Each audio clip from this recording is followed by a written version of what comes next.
அனைவருக்கும் வணக்கம். இவ்வளோ சொல்கிறது இவங்க சொன்ன மாதிரிலாம் அவ்வளோலாம் இல்லை. அவனை ஒரு 25 வருஷமாக தெரியும், அவ்வளோதான். அவன்னு சொல்கிறதுக்கு மன்னிக்கணும், அவர்னு சொல்கிறதுக்கு எனக்கு பழக்கம் இல்லை. ஒரு நல்ல விஷயம் வந்து, நான் புத்தகத்தை பற்றி பேச தேவையில்லை, ஏன்னா அது நான் எக்ஸ்பர்ட் கிடையாது. ஆனால் காலையில் 5 மணிக்கு 5:30 6 மணிலேருந்து ஒரு 4 மணி நேரம் உட்காந்து முழுக்க புக்கை படித்து முடிச்சிட்டேன். அதனால் வாழ்த்துறை புத்தகத்தை பற்றியும் சில வார்த்தைகள் பேசலாம். நான் சொன்ன மாதிரி வந்து கம்ப்ளீட்லி ஆன பர்சனல் நோட்டில் தான் நான் பேச போகிறேன். இனியனை வந்து தான் 25 வருஷமாக தெரியும். நான் ஸ்கூலில் திருச்சியில் ஜாயின் பண்ணும்போது முதல்ல எனக்கு அறிமுகமானது இனியன் தான். அது நல்லதா கெட்டதான்னு இன்ன வரலும் எனக்கு தெரியல. அவன் நாங்கள் ஸ்கூலில் போன டைம்லேருந்து அவன் கம்ப்யூட்டர் கடை வச்சுருந்ததுலேருந்து, முடி இருந்ததுலேருந்து, டிஸ்கவரி பைக் ஓட்டினதுலேருந்து எல்லாமே பல வருஷமாக நாங்கள் ஒன்றாவே இருந்திருக்கோம். என்னோடய பர்சனல் குட் ரீட்ஸ் கூட இனியன் தான் சொல்லலாம். நான் கூட அவன்கிட்ட கேட்பேன், டே நம்ம ஒரு வீடு ஒரு மனிதன் ஒரு உலகம் படிச்சிருக்கோமா அப்படின்னு கேட்டால் அவன் சொல்லுவான், டே நம்ம 9th படிக்கும்போது படிச்சிருக்கோம். அந்த மாதிரிலாம் வந்து எனக்கே தெரியாமல் நான் படித்த புத்தகங்களை ஞாபகம் வைத்திருக்கிறது வந்து இனியன் தான். இதுவரையிலும் வந்து இனியனை பற்றி நான் வாழ்த்தி பேசுனதே கிடையாது. அவன் வந்து என்னோடய பிறந்த நாளுக்காக வந்து எவ்வளவோ எழுதியிருக்கான். நான் வந்து பொதுவாக வாழ்த்துற பழக்கம் இல்லைன்னு நினைக்கிறேன், அதனால் வந்து வாழ்த்துனதில்லை. ஆனால் இந்த மேடையை பயன்படுத்தி இனியனை பற்றி வாழ்த்திக்கிறேன்.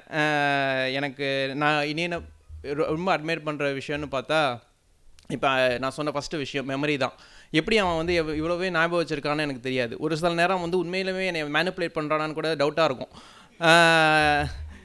எனக்கு நான் மறந்துடுவேங்கிறதையே வச்சு அவன் சொல்கிறானான்னு இருக்கும். ஆனால் நிஜமாலுமே அவனுக்கு வந்து எல்லா விஷயங்களும் ஞாபகம் இருக்கிறது வந்து மிகப்பெரிய ஒரு வரம் தான். ஆனால் அது அவனும் வந்து அதுக்கான முயற்சிகளை எடுக்கிறான்னு தான் நினைக்கிறேன். அவன் வந்து படிக்கிறது, அது ஆழமாக படிக்கிறது, அது மூலமாக வந்து அத்தனையும் ஞாபகம் வச்சுருக்கான்.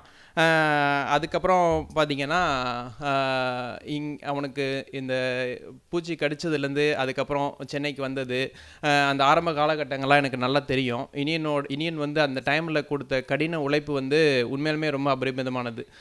நான் கூட கேட்பேன், டே சாப்பிட்டியான்னு கேட்பேன். இல்லை டீ காஃபி குடிக்கிற பழக்கமும் கிடையாது. எதுவுமே இல்லாமல் லைப்ரரியிலே இருந்து வெறும் படிப்பு மட்டுமே படித்து ஃபுல்லாக புக்ஸ் மட்டுமே படித்து அவ்வளோ பயங்கரமாக உழைச்சிருக்கான். அதனால் அவன் ஆரம்பித்த அந்த பல்லாங்குழி அப்படிங்கிற ஒரு பாயிண்ட்லேருந்து இந்த இடத்துக்கு வந்து அவன் நிற்கிறது வந்து ரொம்ப ஒரு கடினமான பயணம் தான். ஆனால் அதை வந்து கடினம் அப்படிங்கிறதையே வந்து மற்றவங்களுக்கு உணர்த்தாத அளவுக்கு ரொம்ப இயல்பாக அதை எடுத்துகிட்டு போகிறது வந்து இனியனோட சிறப்புகளை ஒன்று. இன்னொன்று வந்து நான் வந்துட்டு ரொம்ப அட்மையர் பண்ணுறது வந்து எல்லாருக்கும் வந்து உதவணும்னு நினைக்கிறது. அந்த ஸ்கூல் காலத்துலேருந்தே அப்படி தான். யாருக்கு என்ன உதவின்னு கேட்டாலும் வந்து என்றைக்குமே வந்து தயாராக இருப்பான். எந்த நேரத்தில் எப்போ வேணாலும் அழைக்கலாம். அது வந்து அதுக்காக எப்போ பார்த்தாலும் கூப்பிடாதீங்க அவனை. ஸோ இந்த பல்லாங்குழி, கலை இலக்கிய கொண்டாட்டம், அது இல்லாமல் கடைசியாக வந்து புத்தகங்கள் அவன் போடணும்னு சொன்ன போதும் வந்து எனக்கு ரொம்ப சந்தோஷமாக இருந்தது. ஏன்னா வந்து அதை தொகுக்கிறது வந்து முக்கியமான ஒரு விஷயம். அவன் நிறைய பேசுவான், ஆனால் வந்து எழுதும்போது வந்து கொஞ்சம் கன்சைஸாக பண்ணணும். அது அவனுக்கு இருக்குமாங்கிற எனக்கு ஒரு சந்தேகம் இருந்தது. அது கடந்த 4 புத்தகங்களாலுமே நல்லா தான் வந்திருக்கு. குறிப்பாக இந்த புத்தகம் வந்து எங்களுக்குமே கொஞ்சம் பர்சனல் அனுபவங்கள் இருக்குது. ஸோ அதனால் வந்து ரிலேட் பண்ணிக்க முடிஞ்சது. எனக்கு ரொம்ப பிடிச்ச விஷயம் வந்து எல்லா பெர்ஸ்பெக்டிவ்லையுமே அதை பற்றி சொல்லியிருக்கிறது. ஆசிரியர்கள்லேருந்து, பழங்குடிகள்லேருந்து, அகதிகள், ஒவ்வொரு தரப்புல இருந்துமே தனிப்பெற்றோர் அப்படிங்கிற ஒரு பெர்ஸ்பெக்டிவை மட்டும் எடுத்து பேசுனது வந்து எனக்கு ரொம்ப பிடிச்சிருந்தது. இது வந்து கண்டிப்பாக தனிப்பெற்றோர்களுக்கும் சரி, குழந்தைகளுக்கும் சரி, முக்கியமாக வந்து ஆசிரியர்கள், மொத்த சமூகத்துக்குமே இது யூஸ்ஃபுல்லான புக்காக தான் இருக்கும்னு நினைக்கிறேன். வாய்ப்பளித்ததுக்கு ரொம்ப நன்றி. நன்றி இனியன்.